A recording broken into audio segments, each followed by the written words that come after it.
Yeah, right. How are you? Good.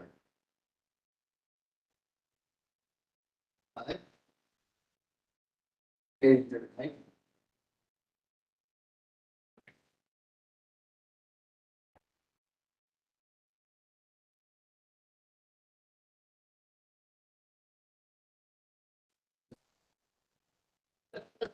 I just finished my minute.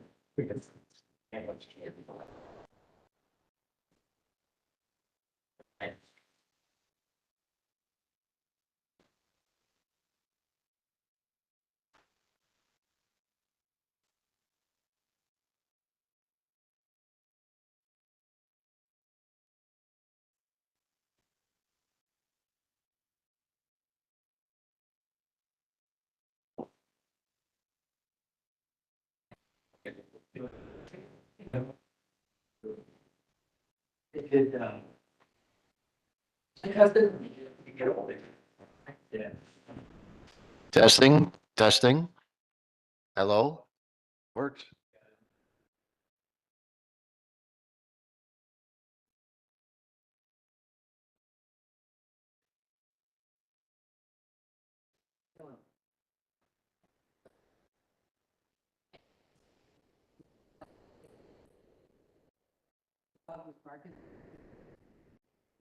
I guess there's another enemy. Get it. That dog said something and the dog was straining at the lead, broken off, he would have chased that car down. I don't get it. No, I don't take my.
Oh, no. Yeah, I mean, usually we would have, Jeff for sure, but Jeff said he was getting yeah, I mean, the big discussion this evening is, I mean, I think the wetland issue will come up again, just that there was a bunch of man-made, probably us made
Why don't you take it?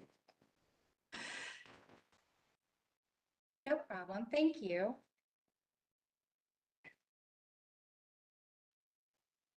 Are you good, Madam Clerk, or you want me to Yeah, let him do it. do He the knows it. introduction? Oh, Either way. Let me have the pleasure. All right. So this meeting of the Germantown Village Board is called to order. This meeting has been given public notice in accordance with section 1983 and 1984 of the Wisconsin statutes in such form that will apprise the general public and news media of subject matter that is intended for consideration and action. Roll call this evening shows all members present except for President Walter. We do note that trustee Pieper is online and joining us via WebEx. With that, we will do the Pledge of Allegiance. Here. Allegiance to the flag of the United States of America and to the republic for which it stands, one nation, under God, indivisible, with liberty and justice for all. With that, first order of business is to elect a chair pro tem. Is there a motion in that I- regard? I make a motion to have trustee Baum be our chairperson pro tem. Second that. We have a motion and a second. All those in favor signify by saying aye. Aye. And opposed? Carries. Thank you. That brings us to president's reports. So since I am not prepared for a presidential report, I am not going to give one. Announcements of forthcoming events of public interest committee and department reports. Let's start with trustee Kaminsky. Public Works will meet in this room at 5:30 on December 6th, which is a Wednesday. Trustee Miller, General Government and Finance will meet in this room on November 20th at 5:30. trustee Hudson, Public Safety will meet in this room on December 4th at 6 PM. trustee Jan Miller. Anything? Health committee? No. Okay. All righty. That takes us to citizen input. Please be advised that per section 19.84 parent 2, that information and comment will be received from the public. It is the policy of this municipality that public input is limited to 3 minutes per person for that, with time extensions granted at the discretion of the chairperson. Be advised that there will be a limited discussion of information received, but no action will be taken under public comment. I do have several people listed up here for public comment. I have first Christine H. would like to talk about the 2024 budget. If you could please come forward to that microphone there and push the push button on there until the light goes off. Is there 2 here or just 1? Thank you. Can you guys hear me? Yep. Okay. you're good. My name is Christine. Today, I'm here present to my family and also our neighbors. The reason we wanted to speak up and let our voice to be heard just regarding the board members' decision regarding 2024 budget, especially for the library and the park recreation. I have no idea how many people has been impacted in the library and the park recreations programs. But overall, from a parent's standpoint, we feel like this is a future. It's a super valuable program to the community and also to Washington County. The reason we're seeing that just because kids use our future. And I think overall, we should not do anything to impact what their benefits to the program. So that's why I am here to present my family and our neighbors to speak up. And the other thing is, I have no idea if you guys have a look at the libraries program. Overall, they have a youth event, adults event, teens event, and the Quarter Ridge event. Those events are not only benefits Germantown itself, also there benefits Washington, because Washington County. They are traveling to Richfield, they're traveling to Jackson, they're traveling to other cities all over Washington County. If there is a budget cutting, it's going to impact the staff, hours, programs, and the projects, or even freebies or the events. It's going to be a huge loss for our community. The other thing is a park and the rec. They're a huge impact in this community, and they have been putting a lot of efforts to put great events together, especially for those parents, they're new, and for those kids, they're trying to get engaged together. All those kids' activities are super helpful to let parents get engaged and get kids to know the program, to know our facility, and overall know our Germantown city. And this is just from a mom, from a parent standpoint, we feel like those programs should not be impacted. And those park and rec staff, they have been working so hard. If this budget cut is going to impact them, and in today's economic environment, it's really hard to get people back to the program. Once they leave, they leave. And those lose is nothing we can, I would say, no, nothing we can bring it back anymore. We should have a long-term strategy, not just focus on what we can save right now. It should be looking at 5 years, 10 years. What are we going to benefit our next generation? This is what I'm going to say. Thank you. Thank you very much. Next up, I've got John Kraus going to discuss an invitation to Kiwanis.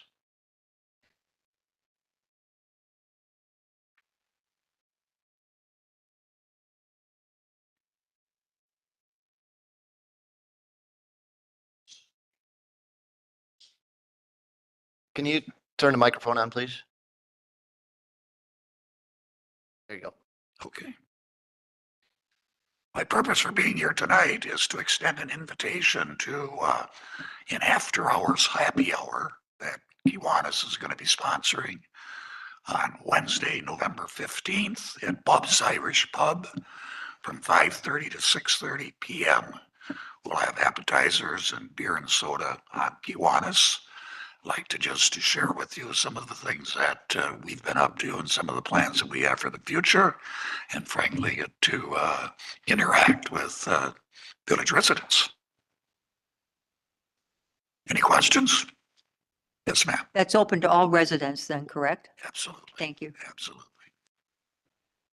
5:30 to 6:30 on November 15th. Okay. Thank you. Thank you. Next person up, I've got Noreen Jensen for tree trimming.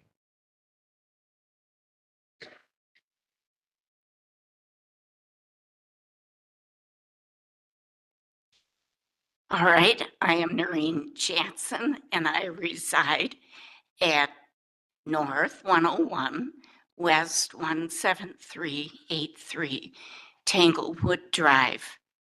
And I'm here to say that we are the only resident at this residence.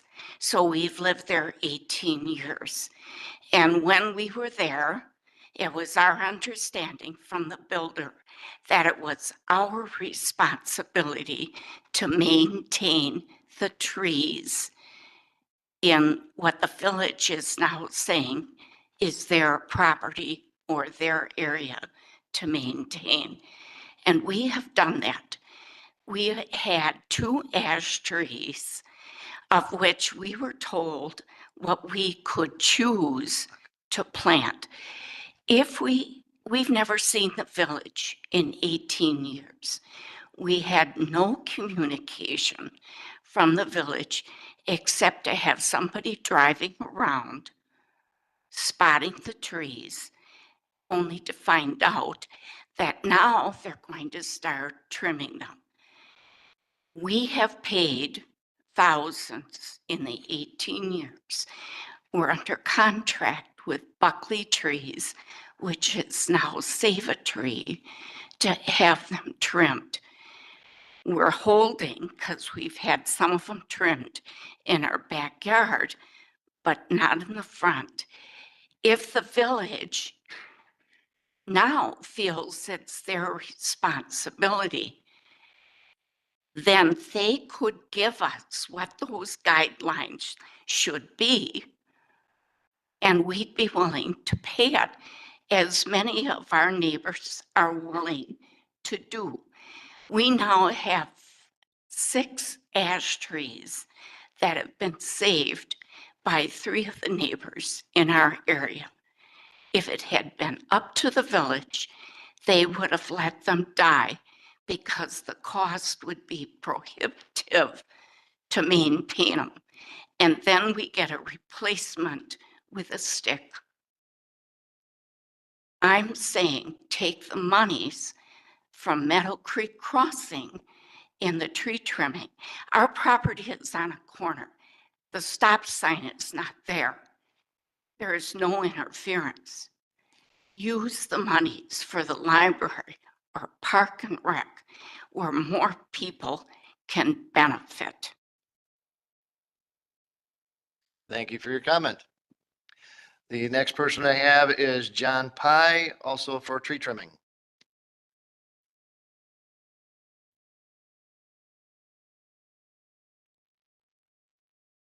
Okay, good evening, all.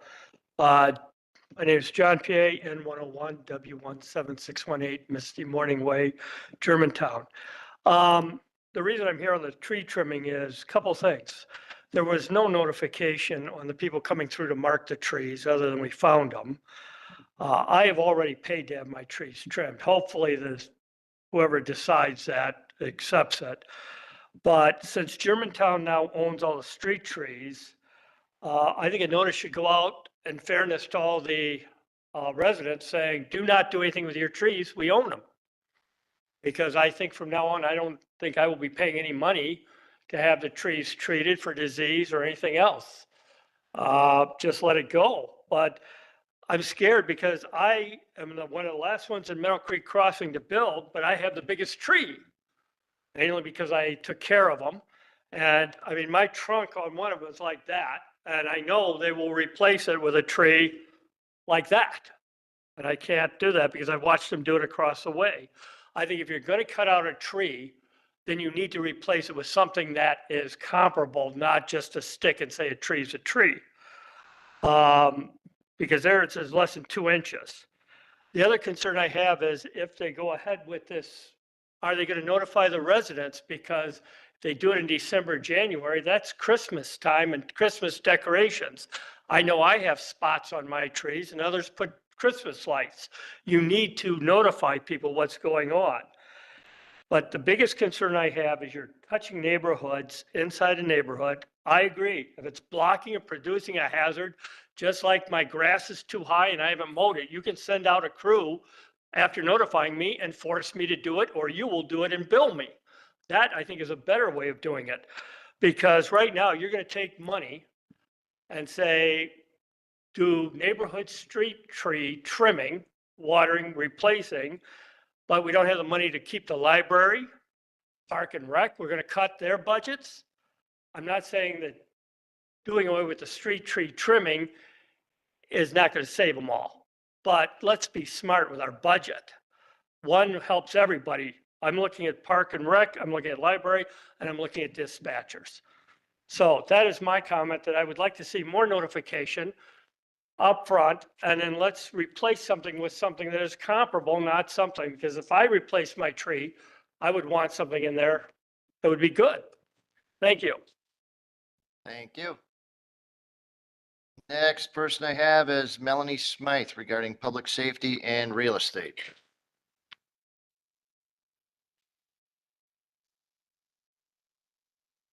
Good evening, Melanie Smythe, N140W17938 Cedar Lane. Okay, the first topic I have tonight is item E on the agenda, which is the public safety staffing referendum question. And I just want to remind everyone that if you do decide to go out and find firms to put a referendum program together like last year, that you should not be contacting Mueller based on the way they performed last year. And in my view, they potentially tainted the process of the referendum by early release of the unapproved language from this village board, even though they were told not to do that. And so they should be excluded and not allowed to do that kind of thing for this village ever again. So that's the first item. The second item is item G, which is the Grosnick property. And I contacted one of our village realtors and to get some facts on the dates of the different prices from 2017 May to 2018. It was listed at 325. Then it came off the market, and in 2018 to 2019, this is the one on Main Street, by the way. It was listed at 315. Then in 2021 to 22, it went up to almost $75,000. And then all of a sudden in this year, it was now $1 million. The other one, which is the old Exit Realty building, was 350, 350, and 460 this year. And so you can see that there's been a vast change in the pricing at a time when real estate has been going up, but probably not 138% like that for empty property that has been on the market off and on for 20 years and been unable to be developed or sold. Now, the interesting thing is, some of you know I submitted a FOIA, a Freedom of Information Act request about correspondence between staff, village board, etc. That was not part of closed meetings. And what I saw in the conversations between people is that there had been a tremendous delay in talking with the seller to the tune of 15 months, apparently.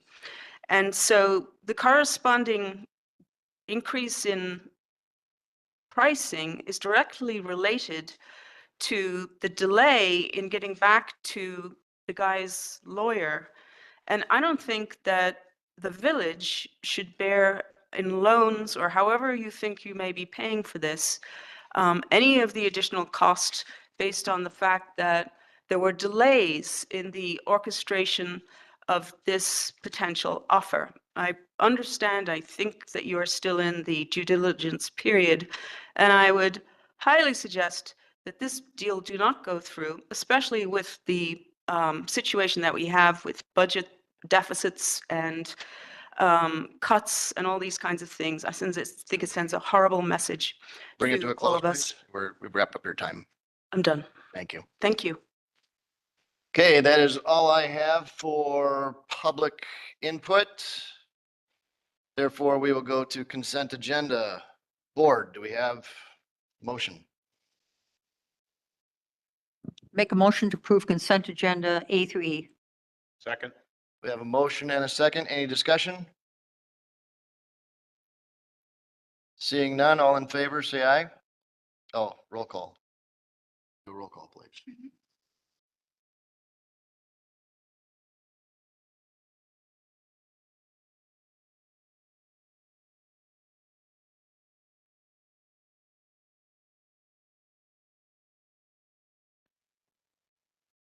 On. Yep, you're good.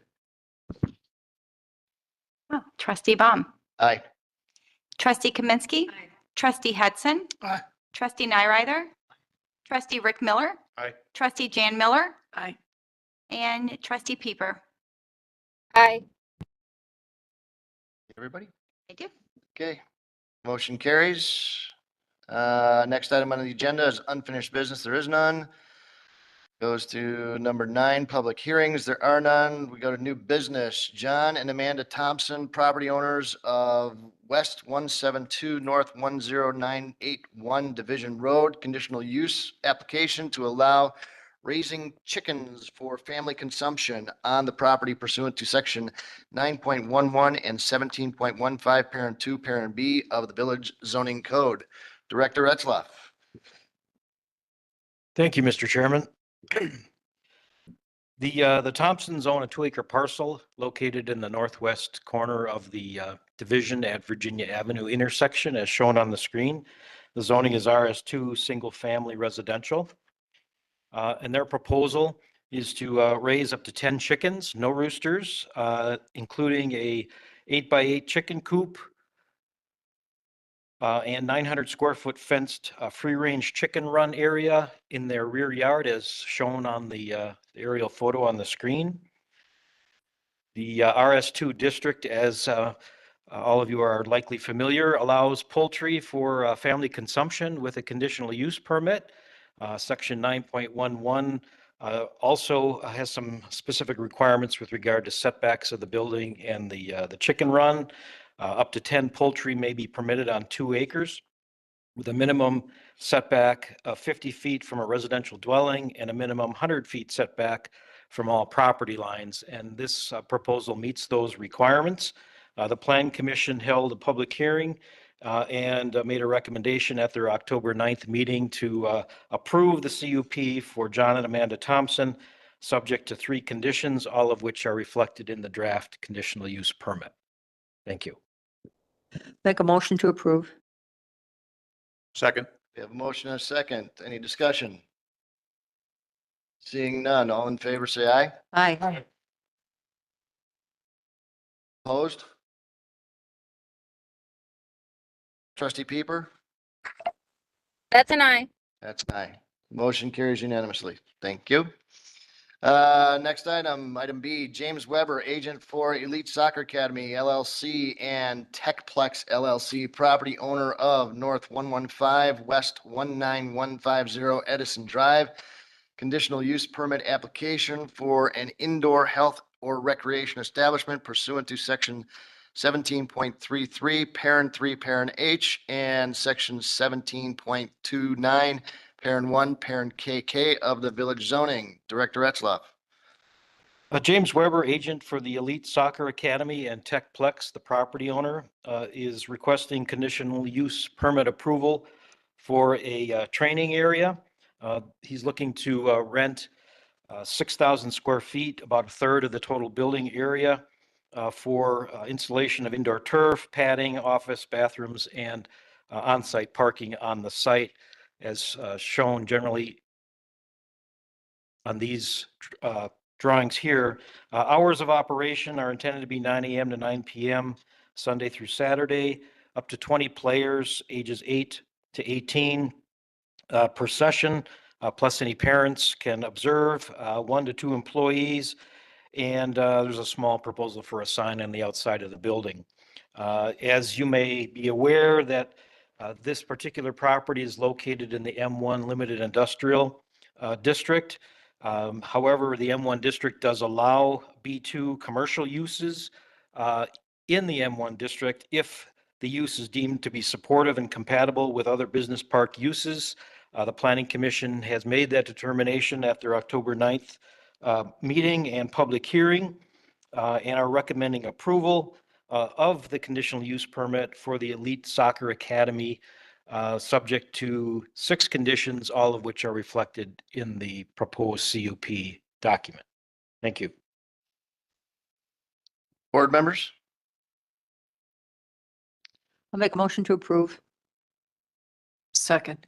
We have a motion and a second. Any discussion? Seeing none, all in favor, say aye. Aye. Aye. Aye. Aye. Opposed? Motion carries unanimously. Thank you very much. Item C, Hans Dawson, agent for Moraine Development LLC, property owner of West 218 North 11546 Appleton Avenue, Moraine Residential Conservancy District, Plan Development District, Conditions and Restrictions Resolution. Director Etzloff.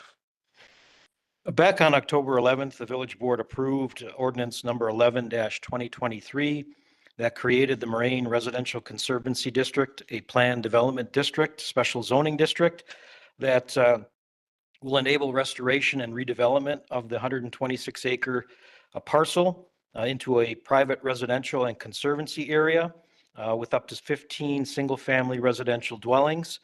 The last item to be approved by the village is the conditions and restrictions resolution that effectively establishes the special zoning district regulations that would govern future development and land use.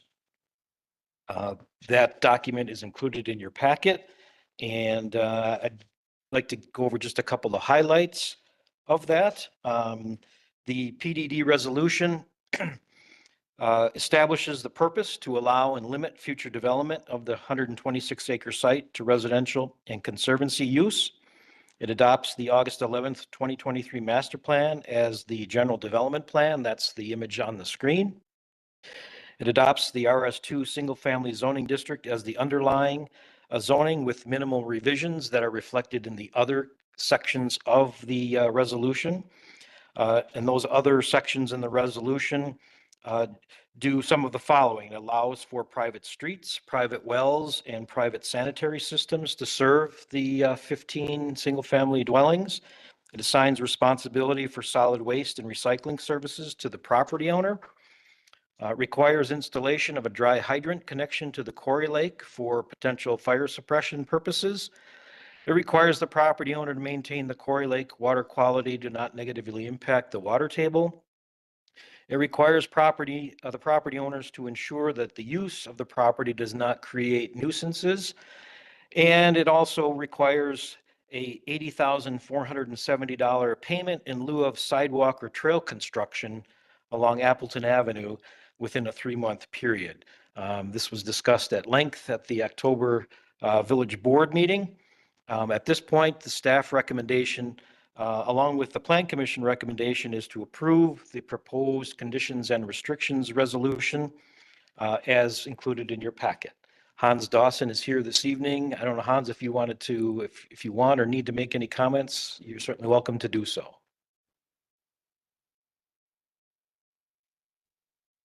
Thanks, guys. Good evening. Evening. I don't have anything new to add, but I wanted to thank you for all, hearing us out through this whole process and getting us to this point, and I can answer any other questions you might have on the project. Any questions? I make a motion Wait, to wait, approve. wait, we got a question. Mr. Nyrider. Oh, sorry. Probably refer this, well, to either one of you. Item 5, Jeff, the sanitary sewer and water systems. So they have the option there of having one large septic, one large well, or individual. It would be subject to whatever the prevailing regulations are at the time and what they may allow. You may recall in some of the earlier conversations about the site, there were two areas on the property, one on the north and one on the south, near where the orange colored residential dwelling units are proposed to be located. Those areas have suitable soils for an private on-site sanitary system. So it may be a community system. At this point, I would venture a guess that's probably what it will be. But this section 5, what it really does is it relieves the property owner of having to hook up if public water and sewer is run past the property. And another question I have is, are there impact fees on these lots? Yes, the impact fees would be paid at the time a building permit is pulled or issued for the single family dwelling construction. Okay. And then the $80,000 that would be collected, when would that be collected?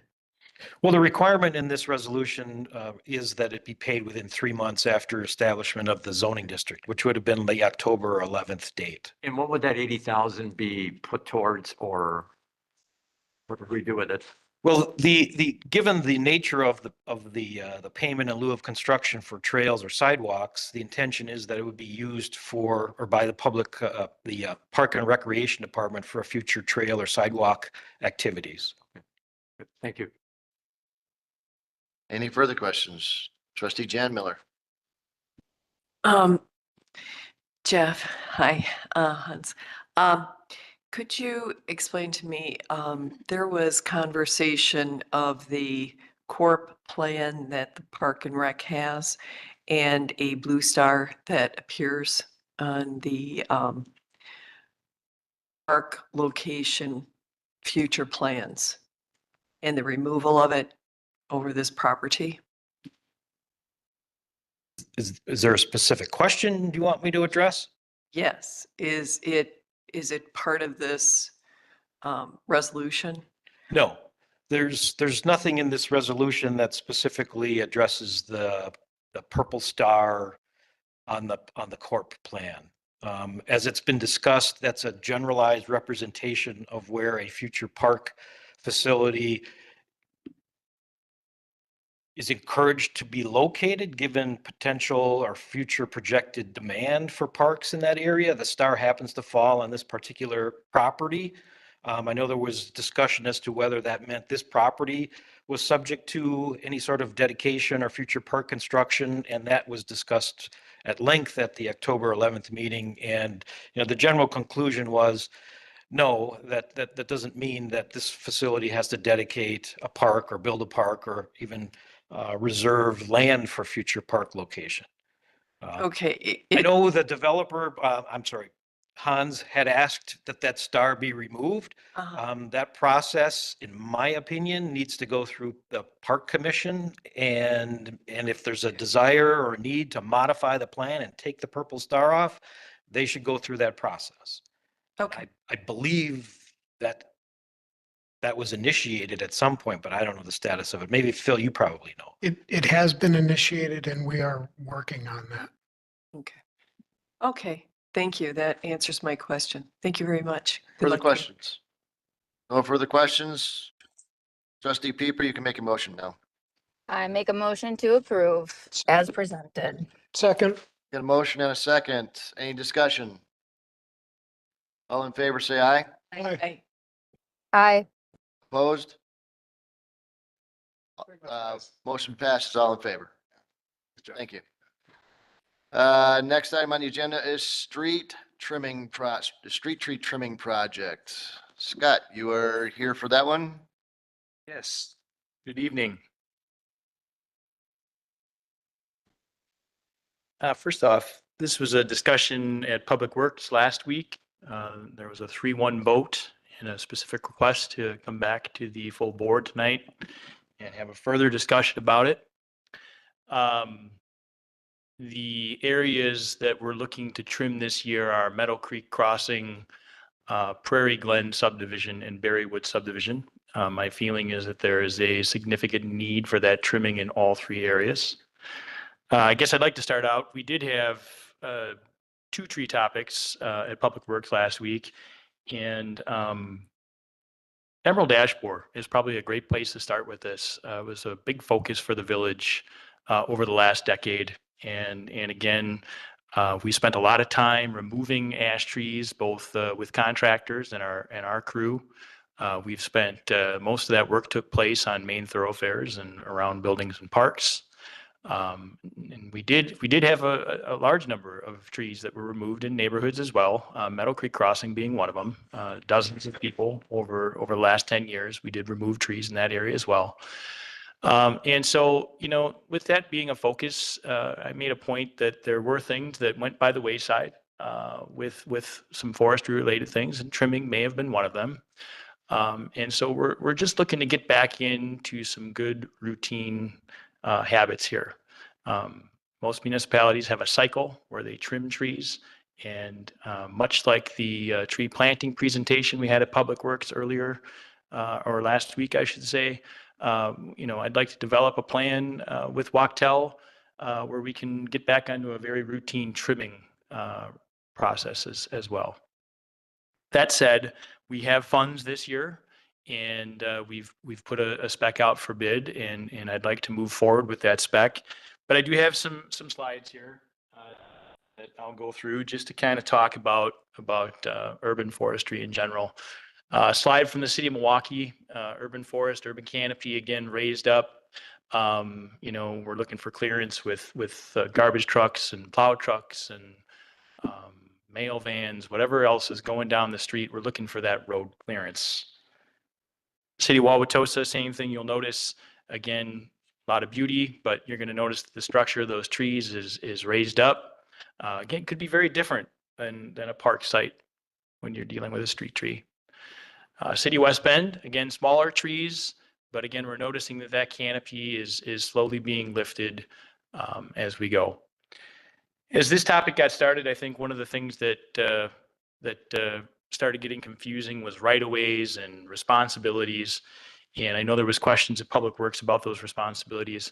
Again, we've got some language here, and I'm going to again defer with Attorney Sajak here. I'd like to let him comment on that. But again, our zoning code does identify what a street tree is. It does identify what a private tree is, and it does also give us in 17.60 the guidelines by which we operate. And so we can review that just a little bit later. Another point of confusion, excuse me, is that right of way and boundaries. And this image here is an aerial image of our GIS system. And this is taken from Prairie Glen. And again, really easy to see with the city sidewalk in that residential area. You see the red dashed line denoting the right of way. You see the green trees, which I'll refer to as assets located within the GIS system. Those are village street trees. And then we've got a couple arrows pointing to some private trees. Again, very simple in this application to kind of see where the city street trees are and make some assumptions as a homeowner. This is taken from Meadow Creek Crossing. And again, you know, I will admit that this is probably, if you're not sure what you're looking at, a little bit more difficult to see because we don't have the sidewalk there. Again, we're denoting the right-of-way line. We're denoting the city street trees within GIS, which again, I'm going to call assets of the village. And again, if you notice, there are plenty of trees that are planted right along that property line. We are denoting one closer to the home as a private tree.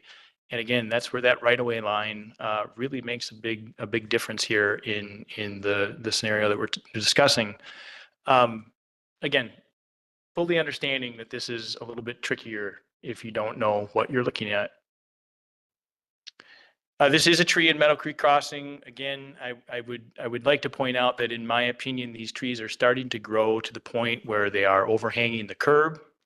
You know, we talk about, I've talked about trucks and garbage trucks, plow trucks, things of that nature. Again, I want to cover something that I didn't really cover in Public Works the other night, and that's the health of the tree. We're talking about bringing certified arborists in, professionals that can raise these trees, thin these trees, deadwood these trees, and start to train these trees to become street trees. So there's an aspect to this project too that I'd really like to focus on tonight about being about the health of the tree. There is an aspect of that. I have heard the residents that have spoken out. They've talked about spending their own money to treat these trees and different things like that. One lady said tonight that if it was left to the village, those ash trees probably would have died. And she's not wrong. We made a decision as a village long ago that we were going to focus our EAB treatment in parks and on main thoroughfares where most of the village was going to receive that benefit. Nevertheless, the trees are there, and I still feel very strongly that we as a village need to maintain them. We have a duty to maintain them. So this is one example. Here's another example. This is an area where we have no properties. This is on an outlot, and there are no homes adjacent to these trees. And so again, you know, there was some talk about, you know, can we let residents and that kind of thing. Who would care for these trees? I guess would be one of the questions that I would ask. And again, not so much the question that I'd ask, but a hurdle that we'd have to get past. There would be nobody to care for these trees in this subdivision directly. I did show this slide, Berrywood subdivision. Again, one of the other areas where we're talking about doing this tree trimming project. And, you know, Public Works, everybody knows what's going to happen next when I go to the next slide, and we have the stop sign hiding in there. Again, I do believe we have a duty, and I want to get back to a place and develop a plan where we can plant trees and trim trees and care for trees around the village. And I think we laid out a good planting plan last week at Public Works, and I look forward to that in the future. And I really do think that with Wachtell's help over the next year, we can hopefully in 24 develop a great trimming plan that we can start to get into a little bit. But again, we have those funds. We know that even as we develop a plan, as we put the budget together, the forestry budget is going to suffer a little bit next year. I'd really like to take advantage of having those funds this year and getting this project accomplished. This is back again at Prairie Glen. And you'll notice this is the last area, the last alternate that we had. And these trees are smaller. And this is really when the training should be starting. And so we're looking to get into this area and do a little training here on these trees with some trimming as well. So that's the end of the slides for me. I do have a couple other things that I just want to quickly touch on. Communication. I know when we planted this year, there was some talk of communication with the planting project, and we worked to after the discussions here with the Public Works Committee, we did work to try to make some improvements with that communication. I will point out that when we were in Indian Hills and we had people speaking out against the planting, we're also not taking into account that we did have several people reach out that were disappointed that we didn't plant in that neighborhood and that we did move to Meadow Creek Crossing. In the same tone, we do have some people that are speaking out about the trimming, and I certainly respect their comments and their thoughts. But we could also have people that are wanting the village to come in and take care of this and may not want to do this on their own. One of the other things that I guess I would point out too is that if we do go the route of allowing residents in Meadow Creek Crossing to trim these trees, there were several documents that were referenced, and I don't want to steal anything away from Attorney Sadak here, but as we get into this, one of the documents that was given to me by Trustee Miller, Jan Miller, was the Declaration of Restrictions, the HOA. We keep referring, some of the residents keep referring to that. Again, they do have an executive board. And so I guess the question that I would have is, if we move in the direction of letting the HOA do that, are we doing it as a whole? Is the HOA going to take that on? Those are, again, some of the things that I hope come out in the discussion tonight. We can sort through as we move forward with this. With that, I don't have any further comments. Happy to answer any questions if you have them.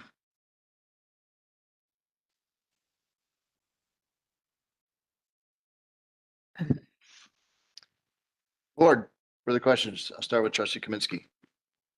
When this was in front of Public Works, it's not a question, it's more of a comment. My take on this was that we have that village right of way. Anything in that right of way is something we should manage and have control over. I also am in support of street trees and trimming them. Where the problem came in was the particular subdivision we're talking about. We needed you, Brian, to review the HSA and find out what we can do, or is this typical of these? We don't want to, we just needed that additional information before we could, bring it back to the board here and get a final decision, hopefully. That's maybe my cue. Yes, that is yours. I did look at both the development agreement for the subdivision and the declaration for the homeowners association.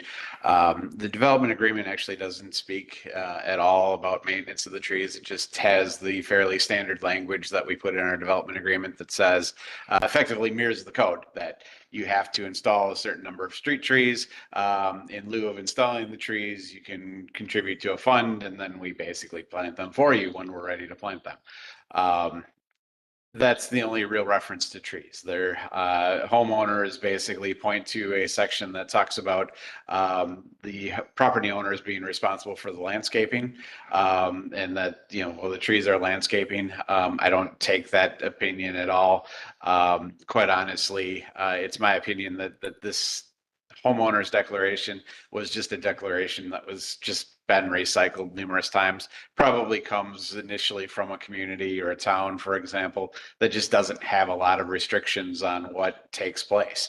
And the community, because they wanted to improve the level of what their community looked like, put in various requirements and restrictions, and it didn't really reflect the fact that we have code provisions that talk about some of these things and deal with these things. In any event, the code, as we saw on the slide, we can go back to if we really need to. Our code does pretty clearly say that street trees, trees within that right of way are village assets and things that we need to be responsible for. And it even talks about who should or shouldn't be trimming those things and dealing with those things. It is arguably illegal to trim trees unless you are a village personnel doing so. Now, is anybody ever going to enforce that? Probably not. Unless they were removing the tree, for example. But to just trim it, I don't think anybody would probably enforce it. With that said, we absolutely have a responsibility to make sure that we're maintaining those trees. That stop sign example that you saw on the slides is a lawsuit that is waiting to happen. You heard one of the individuals who spoke about, what about, where there isn't a stop sign in the middle of the street? The same is true there, that there is still potential liability. You see some of those trees that hang over the roadway, a dump truck or a garbage truck comes by, clips a branch, weakens it, and then, falls on somebody that's riding a bike down the road a little bit later, maybe Trustee Hudson. That clearly, because we were not trimming it and created that potential hazard, it does create potential liability for the village. And so it's my opinion that to the extent that we have street trees, you need a program to deal with maintaining those street trees to preserve your liability. Further questions from the board? Trustee Jan Miller. So Brian, you reviewed both the developers agreement and you're saying that there's no maintenance at all code? There's nothing in the developers agreement? Not in the development agreement, no. But in the HOA, it says they're supposed to maintain their landscaping, correct? Correct. In fact, the HOA even talks about trimming and replacing trees along the street. Arguably that, in my opinion, if it applies to street trees proper, like we're talking about, is clearly the reuse of the form from a different area where that wasn't required. You could arguably, certainly as we saw from some of the GIS imagery, there are nonetheless trees that people tend to plant along roadways. People like to have trees. They don't necessarily like them leaning up and brushing against their house. You put them farther away. And so you do see that there are trees along the roadway that are in place, within these subdivisions as well. It likely, I think, applies to those. But certainly even if it applied to the street tree, as we recall it, the code otherwise controls. The HOA does not bind us in any way. Okay, I want to bring up that's up for interpretation, and apparently the Meadow Creek Crossing is in my district, and lots of that community, Meadow Creek Crossing, has called me and said, we've been honoring our HOA and doing the maintenance, and they have bills to show it. And it's not that the trees have been neglected. So I think one of the things I want to bring up again, I don't think they've created any kind of situation where there's anybody has complained from the village. No one has said, you better stop doing that. The other thing is that we talked about this maybe last year, maybe it was the spring communication. And when the trees were being planted in the Indian Hills subdivision, which is also in my district, people were complaining that they've lived there all their lives, right? They built a house in the subdivision and they never had a tree there. And I would think that they would know. And now somebody's trying to plant one because of GIS. So we heard from you, Scott, and others, and said we need to improve on the communication. So here, once again, we're talking about communication. I was told by the residents that contacted me that there wasn't any letter from the village. There wasn't a door hanger, which was, you know, which was discussed as well. Okay. And I don't see a big difference between planting a tree and trimming a tree, if that's what you're going to do, because you're really going to have a lot of big equipment there, right? Yep. And it's going to. You mind if I comment on that real quick? Sure. I think the timing of the notification is probably a really important point. We put together a specification with Wachtell. We put it out on the street. We needed a way to identify for the contractors coming to look at it, what they were supposed to be looking at.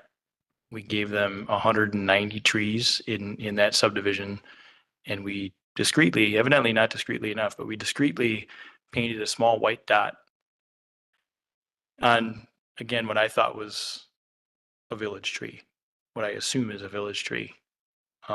And I guess the part that I'm trying to find my way through is if I notify people that I'm getting pricing and then I don't have enough money to do the project, or I bring the project forward and it gets denied for whatever reason. Now I've noticed a bunch of people that were looking at trimming an area, and then I got to go back and re-notice them that we're not trimming an area. So again, I was trying to discreetly get the information I needed and then come back to the board and get the approvals I needed. I did hear this spring, and I do want to do better at communication. And so that is part of the plan, is communicating once we know what we're doing. I would also point out that, again, we are hearing from residents, and I do hear you folks, and I respect your opinions and your perspectives.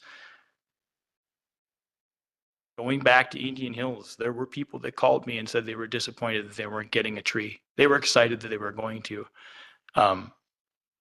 And so, you know, we're not hearing from those people potentially in this subdivision as well that would like to have their trees trimmed. It's just another point that I'd make. So based on that, we were going to go forward and create a plan for better communication, no matter what it is. I think the board, we're trying to do that better. Any communication that comes out of the village clerk's office, we're trying to do a better job. And it has to be, I think it has to be village-wide. So if you over communicate, you're never going to get in trouble. That's how I feel. This is what the plan is, and you can state it in the notification based on what the budget is and availability, time and availability. So I understand where you're coming from, but it's something that it could be put in the paper, put on. We have notices all the time that Donna Cox puts out there right on our website, and we do it for trash pickup and things like that. So you're going, your proposal is to go into 3 different communities. So it would make sense to put something in the paper. That's my thought. And I think that should be part of the plan for planting or trimming. You know, that's my comment. Thank you. Thank you. Hold on a second. I think Mr. Nyrider had comment first, then I'll come back and sweep it again. Sir, my question, Brian, is regarding the HOA. Do we as a staff here approve that document? Or what is the usage? If you're telling me that, you know, that in some of them it was included, maybe somebody grabbed something from another community, then are we looking at this? Are we at fault for approving this? What I can answer is what I do and my review and what I believe staff to do presently. I can't speak to what took place when this was adopted and created, but typically at this point, what we do is we only look at provisions that might impact us. So for example, we have fairly stringent stormwater management requirements. Those requirements that are imposed on us by the state require that we do things like recertify the pond every 5 years and to dredge them and clean them out when it needs to be done. We impose those responsibilities on the subdivision, typically the homeowners association. We do review the HOA documents just to make sure that there is an allocation of those expenses across the various property owners. Because if we ever were to find ourselves in the position of having to enforce one of those terms, for example, to go out and do a certification ourselves, we don't have the legal right to do it against the homeowners association itself. We do that against each of the individual property owners. And so we look to make sure that those types of things are within the HOA documents to make sure that nobody can come back and say, well, we weren't aware that this was even a responsibility that was there. It's, one step that we do it. Now, in terms of street trees and those types of things that we typically wouldn't review. That's not something that we, are worried about. We do have code provisions that talk about it. But at the end of the day, the cost of that, to replace a tree, for example, is really pretty small in comparison to doing work on a stormwater pond. So it's not something that we would typically review or look at, just like, size of houses and all that kind of stuff. There's plenty of instances where we've seen HOA documents that have different requirements in terms of size of the house or the setbacks or the number of detached structures that they can have that are inconsistent with our zoning code. But that's not something that we typically review. And in fact, after that initial development goes in, homeowners typically are free to amend the declaration. Nobody does, but they can. And there is no mechanism for us typically to review it when they go to amend those either. So it's hard to say in this case whether or not anybody looked at it to say, hey, this is or isn't required. But as I say, my interpretation of it certainly would be that it was intended when they said trees along the street, was really meant to mean those trees that are in that front yard area that are going to start overhanging and causing problems potentially. But the sad part is there are some people, and there's some people that are here this evening that adhered to what it said and took it upon themselves to treat the trees, trim and whatever. And that's why I guess at Public Works last week, that's why I made the comment was if we had a subdivision where that was a requirement, why would we as a village spend money to do this, to trim trees, et cetera, if it's written in that residents have to do that, or in a case, I guess, if they don't, that we do it, we bill. So now to me, there's really mass confusion here. Some have this, some don't. And those that have spent money doing this, how fair has that been to them? yeah, I mean, I can't speak to the fairness. It just is what it is. The reality is that homeowner's declaration does not bind us. It does not give us any enforcement rights. Our enforcement rights say that we have the right and responsibility to take care of the street trees, to trim them, to maintain them, to do those types of things with them. It doesn't put that responsibility on the individual homeowners. That responsibility on individual homeowners applies only to trees that are within their own property that might create hazards otherwise. Something, one of those trees, as we saw in the GIS, that was, within the private property, but had now overgrown into the sidewalk or over the street. We do have provisions that say that they have responsibility there, but our code clearly puts the responsibility of maintaining and taking care of the street trees on us. And at the end of the day, even if we had a homeowners agreement that said, hey, you guys do our job for us and we're okay with that, it's not going to matter, because if something happens and somebody gets hurt and they're looking for a pocket and somebody to sue, that's going to be us, because at the end of the day, it is our tree and our responsibility. And so while certainly I understand that, they've spent money to maintain trees, there's, an argument about whether, it was done correctly or not, and all of that kind of stuff. But the reality is that it is our responsibility as a village to take care of those trees. Thank you.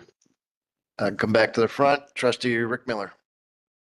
Yeah, Public Works, I just needed a clarification on the developer's agreement to see if there was something in there that gave them responsibility for the trees, and I'm satisfied that it didn't. And it's our responsibility, so I'm going to make a motion to approve the contract with Crawford Tree and Landscaping Services to trim all the street trees as outlined, not to exceed $33,314.65. Second. We have a motion and a second. Any further discussion? Trustee Hudson. So I have somewhat of a different line of questioning, Scott. So we have citizens who have paid a certified arborist to maintain their trees, which I have also done in some cases too. So when those arborists come in, are they looking to make sure that the maintenance that they do matches our village codes? Is my first question. Is that part of being a certified arborist or no? If I'm understanding your question correctly, When you're asking if the residents hire somebody that's a certified Yeah, arborist, are when- they when looking they- for the same thing? when they come out, do they also check GIS? Their contractor? Yes. No, they wouldn't have access to our GIS system, no. Doesn't everybody have access to GIS? Because Actually, let me correct myself. They may have access to GIS. To what level they can get in and see the information that they would need, that's probably restricted. So they may be able to turn on the tree layer. They're not going to be able to pull a lot of stuff out of the dashboard, if that makes sense. So there's no way to tell. I hear concern here that they want to make sure that the appearance and health of the trees is ensured. And there is no way for us to tell the difference of what has been done and what is going to be done. So there's no way to ensure them, I guess. Is I think I'm hearing your question, and I think I have an answer for you, and let's see how this exceptionally works. poorly worded. I apologize. Nope. We would trim a tree in any one of our parks potentially very differently than we would trim a tree on a street. And I guess I would use Pilgrim Road, for example. A lot of people travel that. Several years ago, we actually had a certified arborist on staff who is now working someplace different. But when he was here, we took advantage of that, and we worked to raise our crowns on Pilgrim Road. And so there would be a vast difference between how you would be training a street tree and how you would allow a tree to grow in a park. You would still look for codominant leaders and dead wood and all the same things in either application. But in a street tree, you would be working to try to train that tree up. I think one of the things that, and I'm trying to say this carefully, because I do have respect for the work and the money that you guys have done. The trees look great, but we're still not clearing the road like we need to in that area. And so there would probably be a different expectation from my perspective and the way the specifications were written by Wachtell compared to how the trees maybe were trimmed in the past. Does that answer your question? That is where I was going with the question. Thank you. Further comments, further questions? I think it's also important to note too, and I had the benefit of having a conversation with one of the residents before the meeting, is just the recognition that while Scott is right, we would trim a park tree different than a street tree. Recognize that a lot of people kind of assume, oh, they're coming in to do the trees. And the immediate thought is kind of the We Energies model where you just come in and hack the heck out of the tree. That's not what we're looking to do either. I don't believe that we're really focusing on that lower level, not necessarily, hacking the top of the tree off or cutting it in half or something like that. We're just trying to get the branches up out of the way to allow for free moving traffic and less potential hazards. That is true. I do want to add that, again, when they're out, they're going to be looking, when you have co-dominant leaders and things fighting multiple stems, that creates weak crotches and joints in the tree. And so they will be looking at structural things in the tree as well. Yeah. Trustee Jan Miller. This question is for you, Mr. Baum. You're on the Plan Commission. You've been on the Plan Commission for a long time. When a developer comes in and they get approved, then they must, I thought it was that they must present an HOA for the board to be approved before it goes into final approval? In a residential subdivision, if there is going to be an HOA, yes, it's part of the developer's agreement. Okay, so since there is an HOA, then it had to be presented at the time that the subdivision was built. Possibly. Probably. And then, Scott, can you tell me if you have ever trimmed the trees in Meadow Creek Crossing? The village has not trimmed trees in Meadow Creek Crossing. On the opposite side of that, while there are residents that have stated that they have not seen the village in that subdivision, I would say that that's quite not true. Our crew would have been in there many times by the request of residents calling to let us know that there are dead ash trees in front of their home, requesting that the village come in and remove them, which we did. So it's not fair to say that we haven't been in that subdivision since it's been developed, but not to trim trees. Yep. Yeah. And definitely an area we have to improve, no question. right, and you don't have a solid plan. And that's what I think or you're going to create a better plan, or you're going to make it more like what you're trying to do with planting the trees and giving the communication in advance. And I think that's what we need to focus on this year. Just get a plan together and present the plan and get that approved and get it on the books. Then we won't have these conversations. I do think that the communication will happen before the project. I'm quite confident that before the project takes place, everybody that's going to have a tree trimmed in front of their house, if this is approved, would know about it. As far as the plan, the specifications were developed by Wachtell. We worked on that this year. Again, we have the funding available and we're trying to get it done. We know how many trees are in our urban forest. I think it was 4,082, if I'm remembering off the top of my head from last week's meeting. And we've started to collect the data on what it's going to cost to trim those trees. So I don't really think that developing the rest of this plan is going to take that long. I really think it's a very a goal that we can accomplish in 2024. Again, I'm hesitant, I guess is maybe the best word, to watch this funding disappear and not accomplish this project, knowing full well that we won't be able to potentially pick it up again until 2025 because of the budget cuts. So, right. Well, we're putting off quite a few things because of budget cuts, unfortunately. So I hear what you're saying. I'm most concerned with the communication process and how we alert people. So, Duly noted. Thank you. Anything further? Comments, questions? None. All in favor, say aye. Hang on. Oh, wait. Sorry, I do. I apologize. Yes. Yes, I apologize if I had missed it. But I didn't see anything mentioned about the intersection of Mequon Road and Western. When traveling north on Western, in getting to the stoplights there, coming from the east, there's absolutely no visibility, especially in the crosswalk area.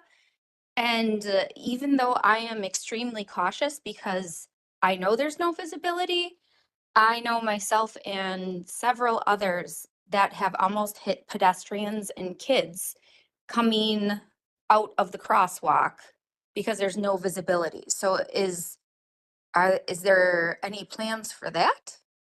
Is that within those 3 0? Not as part of this project, trustee Peeper, but I'm happy to look closer. Let me just, I was writing it down. Mequon Road at Western, you're traveling eastbound? Yes. No, traveling north on Western and coming to the stoplights at Mequon Road. Okay. And coming from the east, the pedestrians, which is a very popular walkway, there's absolutely no visibility. Southeast corner? Correct. A lot of pine trees there. I can envision them in my head. And there's We a can take retaining- it's not part of this project specifically, but it doesn't mean that we can't take a look at correcting the issue. Well, I did drive through the other areas though, and I feel like this area is more severe in regards to a hazard that's just waiting to happen. I know trustee Dennis Miller is not here, but that was one of my first concerns when he took me on the famous Dennis Myers tour of Germantown, was how hazardous that intersection is. With all the budget cuts that we've had and all the ash trees in our parks that are literally just waiting to fall down, which are also hazards, I feel like this needs a closer look at what is actually a priority. Sure. Again, I guess my comment would be that the two, if approved, this project could run concurrently with correcting an issue at Mequon and Western. As far as dead ash trees in the parks, there really shouldn't be many. We've been treating them. There may be a few that have declined, but they should be in fairly decent shape in the parks. Further discussion? Well, I can say Schoenlaufen Park, for one, has hundreds and hundreds and hundreds of ash trees and they're starting to fall. And they're even starting to fall on Lilac Lane. So I know that's village-owned property because it's a park, and you can clearly see in summer the ash trees that are dead because obviously they have no leaves. And Schoenlaufen is a common park for people to walk through the trails there with their dogs. And those ash trees are definitely going to start falling over. So what determines that that's more of a hazard than what we have planned to accomplish this year? I guess several comments, and Shane Laughlin is a great example. I was thinking more firemen's and HOP and those lines. Shane Laughlin is a prime example. I guess I would reference the fact that in the last 5 or 6 years, the village has widened our paths and cut large swaths along the paths of Altbauer and Shane Laughlin for protection of pedestrians, pathway users. Also along Lilac, we have a large area that we cleared ash trees. I'm going to guess off the top of my head, it's 60 or 80 feet back from the road. For that very reason, we cleared the trees that we thought, yes, there may still be ash trees that fall into that turfed area, but we tried to remove the trees that we thought were going to fall onto the roadway. Our crew continues to do, and just a little bit of a separation here, we're talking about urban forest trimming. We still do a lion's share of rural tree trimming in roadside ditches and areas like that. So I would just add that. I understand, and I thank you for being proactive about the ash trees. But just last week, when we had, a little bit of wind, there were 2 ash trees that had fallen and come up to the road. So that's my concern, and not only getting in the roadway, but also we're going into winter here, and we all know fall comes strong winds. And who's to say that there aren't going to be people walking through Schoenlafen and these ash trees are going to fall? That, I think this needs a closer look. That's my opinion. Thank you. Further discussion, further comment? Seeing none, we need a roll call vote on this because it is money. Can we repeat the, Can you repeat the motion? Yeah, we did. Rick Miller, Yeah. Motion was to approve. as presented. Is approved as presented. Life. It was approved as presented to have Wachtel for $37,000 or Should I read the recommendation again? please. Staff recommends contracting with Crawford Tree and Landscape Services to trim all street trees as outlined in the bid documents in an amount not to exceed $33,314.65. To forward this request to the village board with a positive recommendation. This is obviously coming from Public Works. If approved, the funds shall be allocated from Park Street Tree line item account 10-553-530-5290. And the motion was to approve that. So roll call vote, please.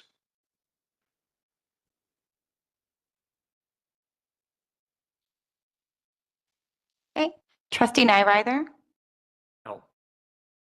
trustee Jan Miller, No. trustee Phil Hudson. Aye. Trustee Rick Miller. Aye. Trustee Terry Kaminsky. Trustee David Baum. Aye. Trustee Jolene Pieper. no, Motion carries 4-3. Thank you, everyone. Thank you. Next item on the agenda is public safety referendum question. Who's got that? Mr. Sajak, is that you? I'm not sure. Steve, were you? Yeah, trustee, Baum, I can, Steve, you're there. yeah, I could kind of, start this one out. And I'm sure the village attorney will have some comments and help answer questions. And first of all, I apologize for not being there in person today, but, a little bit under the weather. Yeah, at the last committee, of the whole meeting, the village board, made several, changes to the recommended budget. Those final decisions will be made by the village board 2 weeks from tonight, November 20th, at the regular village board meeting. And those changes included the addition of 4 police officers to the 2024 budget, as well as 2 firefighters. And that goes a long ways. That's a great first step towards getting the police department and fire department up to the staffing that they're looking for, that they believe is necessary to serve the village's growing needs for service. But there are some additional staffing that's required. And what the draft referendum question does is gets the staffing levels up to the level that were discussed at that committee of the whole meeting. The referendum that's before you this evening would add 4 additional police officers. So 4 in the 2024 budget and then 4 in the referendum. And then an additional 10 firefighters, which would increase the total number of new firefighters to 12. And that would get both departments up to the level that's staffing that's recommended by the respective chiefs.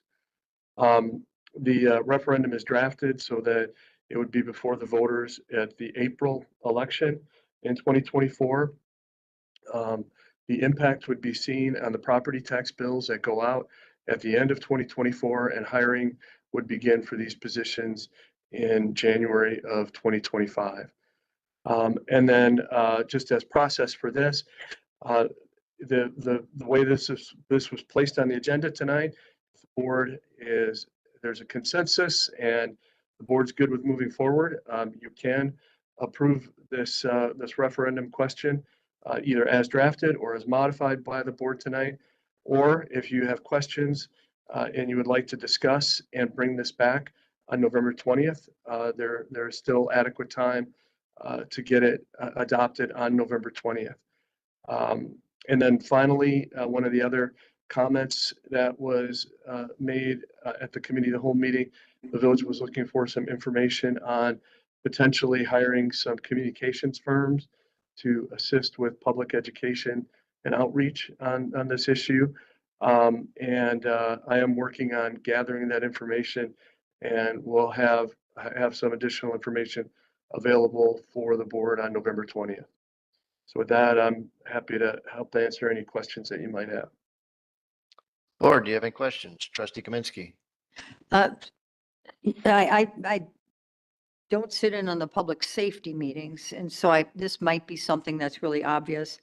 But when I look at the wording in this and we talk about 10 new fire department personnel, I don't mind that wording, but I don't want people who are voting on this referendum to think we're hiring 10 firefighters, because that's real different in my mind, in the minds of, I think, a lot of people, to our paramedics, or, our first responders when it comes to getting somebody to a hospital.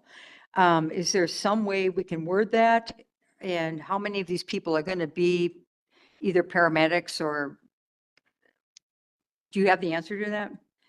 Yes, yeah, actually, and that's a great question, and it's great feedback. These positions would all be firefighter paramedics. We used the word firefighter in the draft just for consent, for brevity, but firefighter paramedic would be more. So any one of these 10 people could respond to an emergency call for an accident at home or whatever? Yes. Okay, because that is, I think, the real hot button. This referendum for firefighters failed once before, I think about 8 years ago. Yes. And I don't want this to fail again, because we really need this. And I think we need to somehow emphasize in there that these are firefighter paramedics. These are the people that are going to show up, because most people don't think of themselves as their house burning up. I mean, it can happen for sure, but practically everybody in this village at one time or another, and my household included last year, have to call 911 for a health emergency. And so I think if we really point that out, it's going to make this referendum stronger and probably more likely to pass. So is your, I'm just offering my comments at this point. to try and understand what you're getting at, is you would like that to say 10 new paramedic firefighter personnel? However you want to word that, but definitely making it obvious that they're double duty firefighters / paramedics. Okay. All right. Further comments? Trustee Hudson. Where did this language come from, please? Because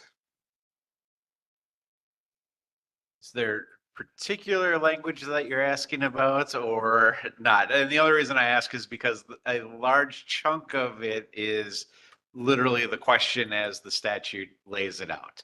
There is other pieces that are just basically reused from previous referendums that we've done. I don't want to be overly critical of the good efforts of anybody, so this is very difficult to understand, and in my opinion, it's poorly written. And I guess I'm questioning as to whether, is this a format that we are locked into, or can we do substantial cleanup is my question. I think Terry has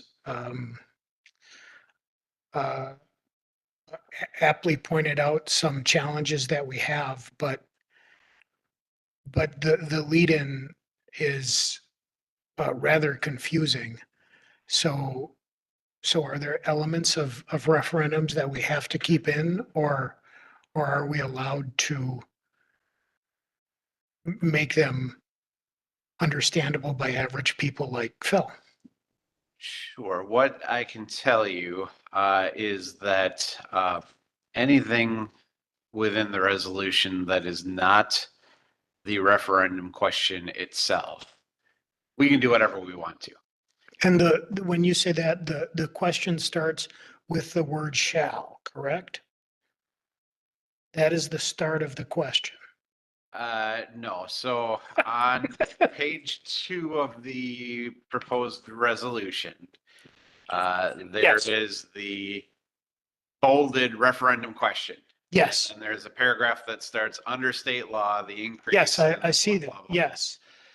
That language there is verbatim from the statute. And that is the form that we need to use to do it. And I agree, it sucks and it's not very clear. And in fact, I even disagree with Department of Revenue, who says that, like, the language there that says and on an ongoing basis. I don't think you need that for a whole lot of reasons that we won't get into, because the department has said, we will only authorize you to do this levy on a year-over-year basis if you have that language in there. If you don't, we will make it a one-year referendum, and notwithstanding your intent, that's what you're going to get. And we will correct your levy limit worksheet to reflect that if we have to. So it's. So the sentence that starts with under state law, comma, the increase in the levy of the village of Germantown for the tax to be imposed for the next fiscal year, et cetera, until the period is, we have to leave that in there? Yes. Exactly. Well, I mean, we fill in the particulars, the year. With the numbers. Percentage, right. But the language itself comes from the statute. But it has to start with that, is thank you. Right. Okay. And then the next sentence starts the question that we're actually asking, which is the first word is shall. That is the part that we have the ability to change or manipulate. Nope, that whole section is the language from the statute. So there is literally nothing about this that we can change. You can change the. Except the 4 new numbers. police officers, 10 new fire department personnel. You can change that because you have to tell them what you want. We can change the adjectives. Yes. Wow. Thank you for that. Has to be there. Further questions? Further comments? I have a question. Trustee No. Jan Miller. I was wondering, this is my question, I just remembered. I don't know if this was, I think it's convoluted as well. I agree with you. And I was wondering if we could change it in any way, but if you're just talking about numbers, I don't think we can. But I think to me, just saying, it's unclear that once the taxes are levied, if you agree to the referendum, we're going to tax you X amount of dollars. And will those tax dollars go directly into the public safety account? That's my question. You are. Attorney Sajak, you want to answer that? Yes. In short, when you do a referendum, to exceed the levy limit, the basis for that means that you are limited to that increase and it has to be spent for that purpose. So you couldn't do a levy limit amendment referendum to say, hey, we're going to do 10 new firemen and then do 6 new engineers. Right. Or roads or anything else. Right. Okay. I wanted to be clear on that. So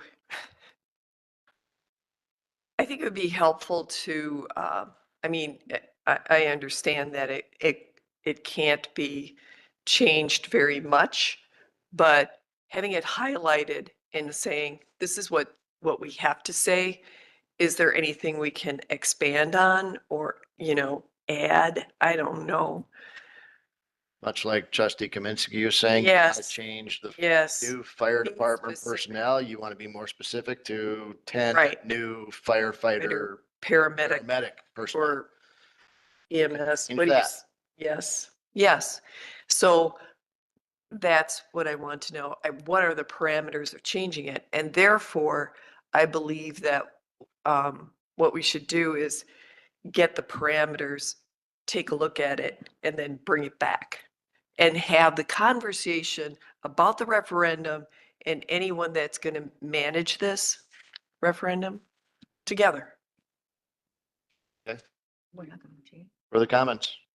Further discussion? Just, I guess, to that end, under the statute, if we're going to hold this referendum with the spring general election, meaning the non-primary election for folks on this body, for example, as well as that's the same date as the presidential primary. That if that's the election that we're talking about, the deadline for us to have the referendum question finalized into the county and everything else is January 23rd. So we do have some time in the sense of how long we can wait. Obviously, the sooner we get it set, the sooner you can start doing, publicity and getting the information out and that kind of stuff. So it's a balancing act a little bit. Mr. President? Yes, sir. Yes, ma'am. 2 comments. Obviously, we're not going to have a lot of room to wiggle and make things the way we want it, but that's where our communications plan comes in and has to be done really well because it's going to support this referendum and what we do ahead of time. I'm going to make a motion to postpone this till the November 20th meeting. And at that point, we'll have hopefully President Walter back, and maybe we can just make sure we all have our eyes on this. Second. Have a motion and a second. Further discussion. Trustee Jan Miller. I agree with you to postpone it, but on the 20th, isn't that our final budget thing? Will that be a long meeting? Generally, it's not. Generally, it's not. Will they have all the information about other, who would be the communication team? Well, I think it should be discussed together. If I can chime in to answer that question, I am planning to have information from several communications firms about their ability, willingness, qualifications, approach to providing communication assistance for the referendum if the village board chooses to go forward with it. Further comments, further questions? Seeing none, we have a motion to postpone until November 20th. All in favor? Aye. Aye. Opposed? Motion carries unanimously. Next item on the agenda, once I get back to the top.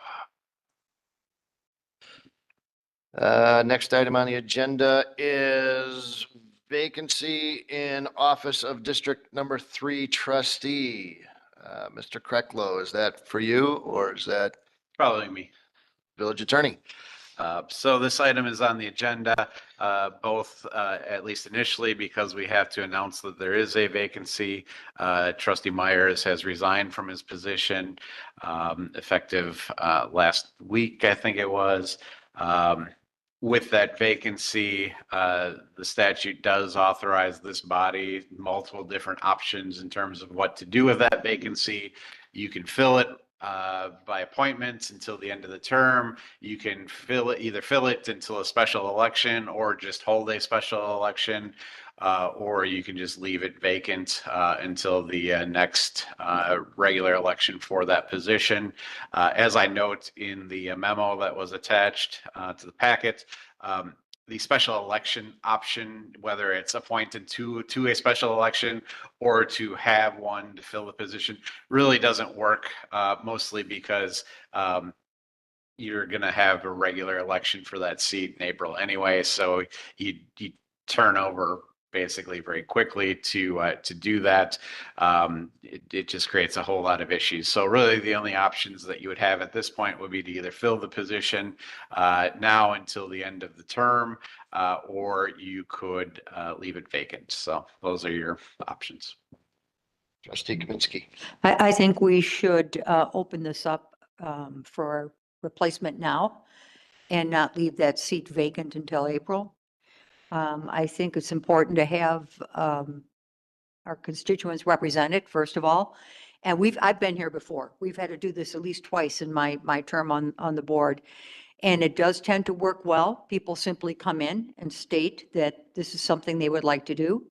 And the board essentially interviews them a bit and makes a decision that same night to appoint that person for the remainder of the term. And then if that person actually wants to run in April, they already kind of know what's going on. And it's kind of, it's helpful because that, it's only going to be an appointment till April. Then they're going to have to run for election. That's how it works. But I think we should. I think it's kind of our responsibility to make sure everybody in the village is represented. And I'm going to make a motion that we go ahead with an appointment process where we bring candidates in and interview them. And that's my motion. I second that. We have a motion and a second by trustee Pieper. Further discussion. Can I, Hold on, I've got trustee Jan Miller first, then I'll come back to you, trustee Pieper. I just wanted to make a comment that I understand what you're saying, but the residents get to elect the person in that post. And if we have people come in and then the board selects a person, then we're really selecting a person for that spot. And Brian, if that scenario would play out, does the person have to run in April? Was that the? Certainly wouldn't, typically they do. We just went through this in one of our other communities last year, I think it was, where we had two candidates. One was selected, they ran for effectively re-election at that point in April. And the other candidate that didn't get it ran against him in the race. And it was a pretty contested race, pretty close race, as I recall. Thank you. Further comments? Trustee Pieper. yeah, just to confirm, Attorney Sajak, whoever we do appoint, they have to live in District 4, is that correct? District 3. Oh, sorry, District 3. Yes, that is correct. Okay, so nobody can be appointed from outside of District 3. Correct. Okay, all right. Okay. That was my only question. I'm gonna go to trustee Nyrider first, then I'll come back to trustee Kaminsky.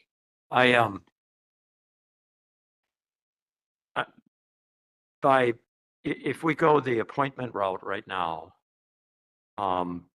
we probably wouldn't be able to appoint someone until sometime in December, because you've got to allow at least a couple of weeks for people to apply. Am I correct with that? Yeah, and certainly that would be the follow-up if there is a vote on this motion and it passes, we would then follow up with the specific plan that you would look at.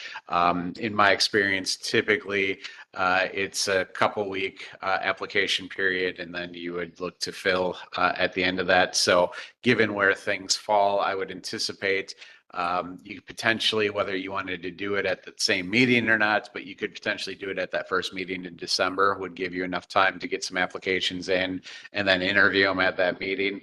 The other option would be you could hold a special meeting to do kind of the interviews and the appointment process as well.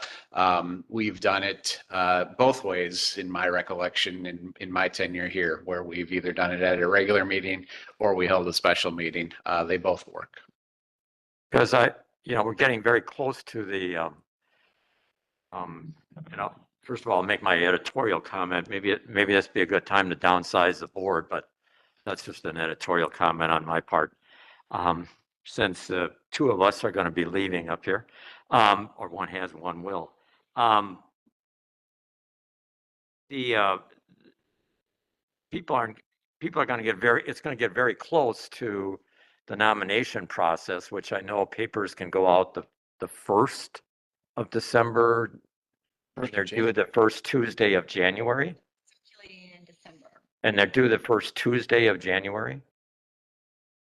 Okay. So the papers would be getting ready in November, right around the Thanksgiving holiday. Yep. And then circulation of nomination papers can begin as of December. Okay. Because personally, I don't really have I can go either way on it. I don't have a problem with holding it open. If there were some really huge key issues, I might say, but it's not like District 3 is not represented. There is representation in District 3 because of two of us in each one.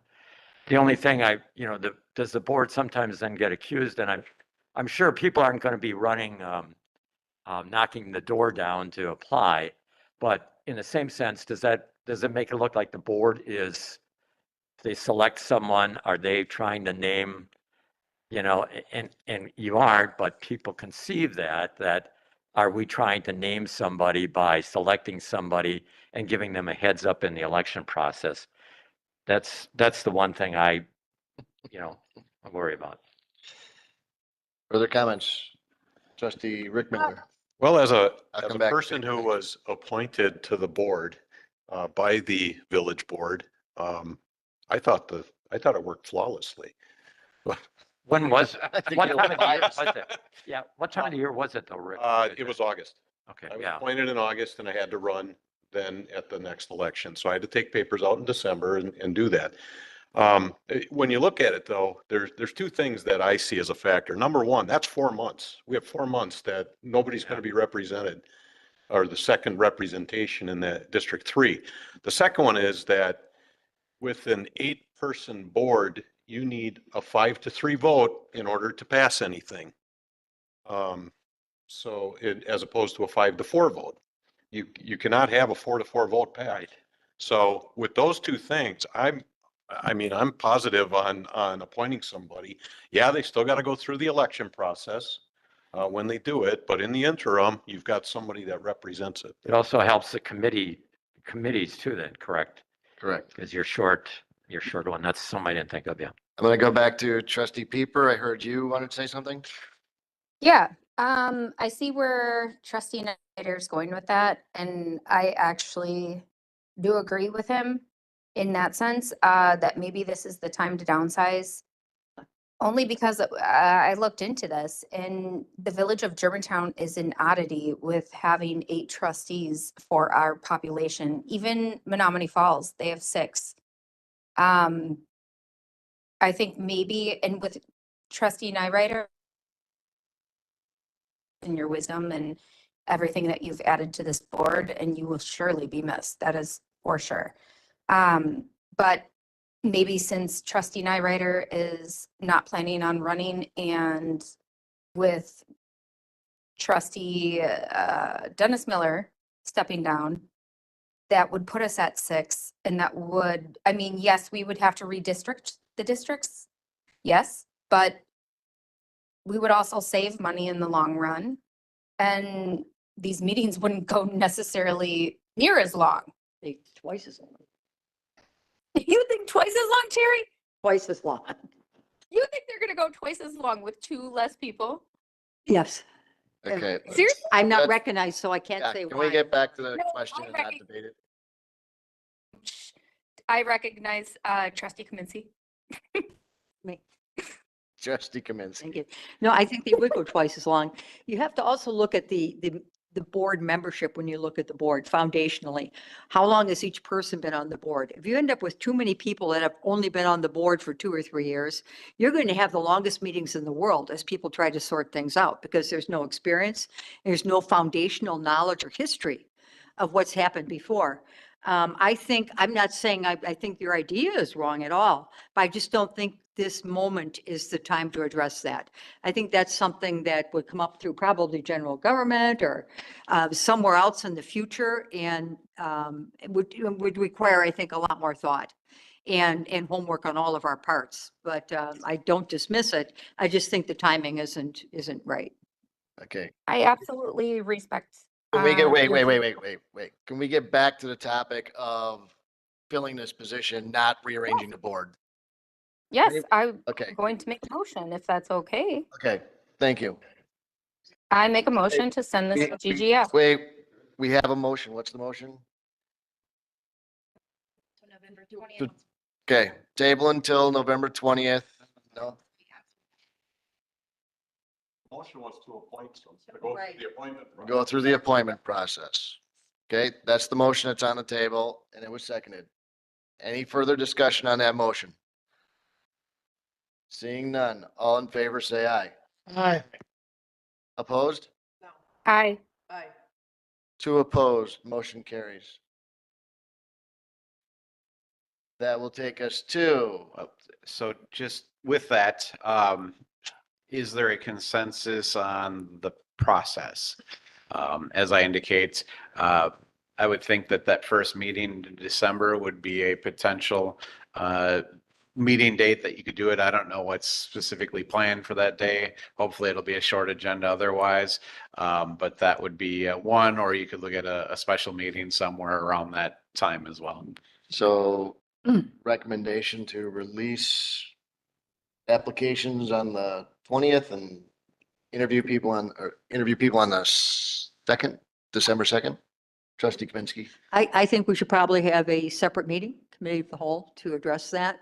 Not knowing how many applicants we get, I would not want to feel that they're being rushed. And I would want us all to take the right amount of time and contemplation that, we fill that spot correctly. Trustee Rick Miller. Yeah, it was recommended the week of the 27th, and I think that would be best. When I was appointed, it was just prior to the village board meeting. And when I say just prior, it was an hour prior. And then I sat and I was deer in the headlights. So I think it, now I have nothing to say. Still deer in the headlights, eh? Yeah. But I think a week ahead of time would be best if we want them to sit by that first meeting in December. Okay. Further discussion? We have a motion on that? We just decided to go through the process. Either way, you could do a formal motion if you wanted to, would be fine. We'll just take that as direction to a village attorney to process it appropriately and do what needs to be done. Are we thinking the 27th then? Yes. That Monday? Depends how fast you can communicate it. You've Well, got a lot I of assume, weeks. Madam Clerk, that we can get the notice out on the more. website and everything tomorrow. We gotta do more than the website. And then You probably gotta put it in the paper. paper. Paper is just a weekly paper, so we have to have it in by this Thursday, by 4 PM to be placed in the paper by next week. You gotta talk in your microphone and you gotta turn your microphone on. It's flashing, it's doing all kinds of stuff. Get it working here. There you go. So the village website update is something that we can do absolutely tomorrow when I get clear direction as to how we want to do that. As far as the paper, the Germantown uses a weekly paper, so we would have to have it submitted by Thursday of this week by 4 PM, and it would be placed in the following week, which would be the following Wednesday. So if we look at our calendars,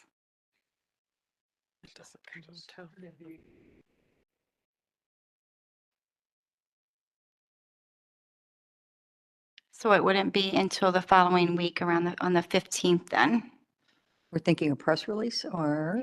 for the newspaper, Public notice. public notice. Mhm. So you're thinking public notice, which is paid, correct? We pay for that. I'm thinking Excuse- press release also, which is free, and you can get that out tomorrow as soon as you get some wording that we have this opening. It's going to be a lot faster and it will be covered because it's a big deal.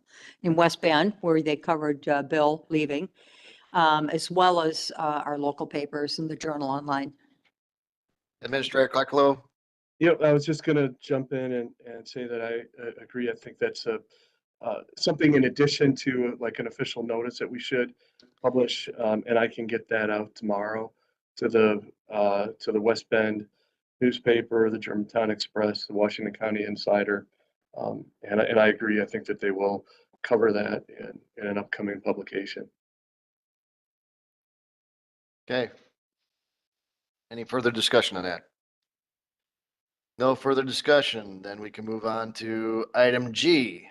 Acquisition of the Grosnick property, North 1161, West 15843 Main Street, and West 157, North 11593 Fond du Lac Avenue. The village board may enter into closed session per Wisconsin statute 19.85, parent 1, parent E, for the purpose of deliberating or negotiating when competitive or bargaining reasons require a closed session, and then may reconvene into open session to take such actions as deemed appropriate. And then we have item H, Administrator 2023 Performance Goals Update. The village board may enter into a closed session per Wisconsin statute 19.85, parent 1, parent C, considering employment, promotion, compensation, or performance evaluation data of any public employee over which the governmental body has jurisdiction or exercises responsibility, and then may reconvene into open session to take such action as deemed appropriately. We have I make a motion. motion to table item H, is it, for administrator's review? Is that H? Yes. Yes. I make a motion to table item H and go into closed session for item. We have a motion and a second. Second. All in favor? Table or postpone? Table for next meeting. Table till the next meeting. We have a motion and a second. All in favor, say aye. Aye. Opposed? Motion carries. We'll take a few minutes to go clear the room, lock the door, shut off the If microphones. we're gonna do that, we need to do a roll call vote. Oh. I just figured there was. Wait a minute, Mr. Hudson. Okay. We need to do a roll call vote then. Go ahead and just do the roll call. Ah, you don't have to wait for that. He can yell it from there. Trustee Nyrider? Aye. Trustee Jane Miller? Aye. Trustee Rick Miller? Aye. Trustee Kaminsky? Trustee Pieper? Aye. Trustee Hetzon? Trustee Baum? Aye. Motion carries. We can go into closed session. Is the sign on the door? Want to call me from speakerphone? No? Who said no? Did somebody put the sign on the door?